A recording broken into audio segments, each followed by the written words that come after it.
Japan সফরে যাচ্ছেন। এটা খুবই আমাদের জন্য ইম্পর্টেন্ট একটা ভিজিট।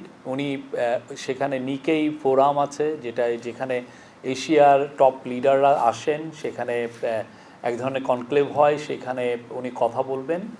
এবং জাপানি প্রাইম মিনিস্টার শিগেরু ইসাবার সাথে ওনার বায়োলেটারাল মিটিং আছে, এবং সেই মিটিংটা আমরা খুবই ইম্পর্টেন্ট একটা মিটিং বাংলাদেশের কনটেক্সটে।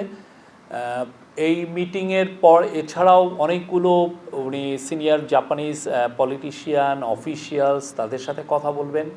জাইকা এবং জেট্রো, আপনারা জানেন এটা খুবই জাপানের খুবই ইম্পর্টেন্ট ডেভেলপমেন্ট এজেন্সি, তাদের সাথে তাদের যে প্রধানদের সাথে ওনার মিটিং হবে।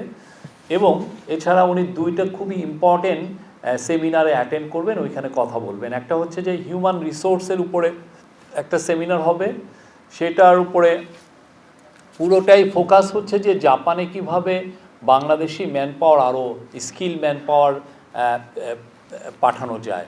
এবং সেই অনুযায়ী আমাদের যেটা কালকে আপনারা দেখেছেন যে চিফ অ্যাডভাইজার নাগরিক সেবার যে মিটিংটা ছিল, সেই মিটিংয়ে বলেছেন যে 1 লক্ষ আমাদের টার্গেট হচ্ছে 1 লক্ষ বাংলাদেশিকে জাপানে পাঠানো। কিন্তু সেইটা কিভাবে পাঠানো হবে এবং এটা কত দ্রুত পাঠানো যায়, এটার জন্য তাদের সাথে কথা হবে। এটা নিয়ে অনেক এই ক্ষেত্রে আমাদের যে কোথায় কোথায় সমস্যা আছে সেগুলো কিভাবে খুব দ্রুত দূরীভূত করা যায়, এবং আমরা কিভাবে এই জনগোষ্ঠী 1 লক্ষ লোককে আপাতত বা তারপরে আরও বেশি লোককে খুব দ্রুত পাঠানো যায়। তো একটা বড় জায়গা আইডেন্টিফাই করা হয়েছে যে ল্যাঙ্গুয়েজ ট্রেনিং। যে দেখা যাচ্ছে যে আমাদের এখান থেকে যারা যাচ্ছেন জাপানে, তারা যে ল্যাঙ্গুয়েজটা ট্রেনিং করে যাচ্ছেন সেটা ইনঅ্যাডিকুয়েট, এবং ফলে তারা খুব স্কিল লেবার হিসেবে স্কিল ওয়ার্কার হিসেবে কাজ পাচ্ছেন না। তো সেই জন্য এখানে কিভাবে ল্যাঙ্গুয়েজ ট্রেনিংটা খুব দ্রুত দেওয়া যায়, এবং এটাকে জাপানে এটাকে বলে হচ্ছে N4। আমরা যেটা এখানে যারা ল্যাঙ্গুয়েজ ট্রেনিং নিচ্ছেন তারা হচ্ছে N5। আমরা যাতে N4 এই ল্যাঙ্গুয়েজ ট্রেনিংটা আমরা দিয়ে জাপানে বাংলাদেশের বিপুল জনগোষ্ঠীকে পাঠাতে পারি, সেটার উপরে চিফ অ্যাডভাইজারের পুরো এই যে হিউম্যান রিসোর্সেস সেমিনার বা এটা নিয়ে সংক্রান্ত অনেকগুলো মিটিং হবে, কথা হবে।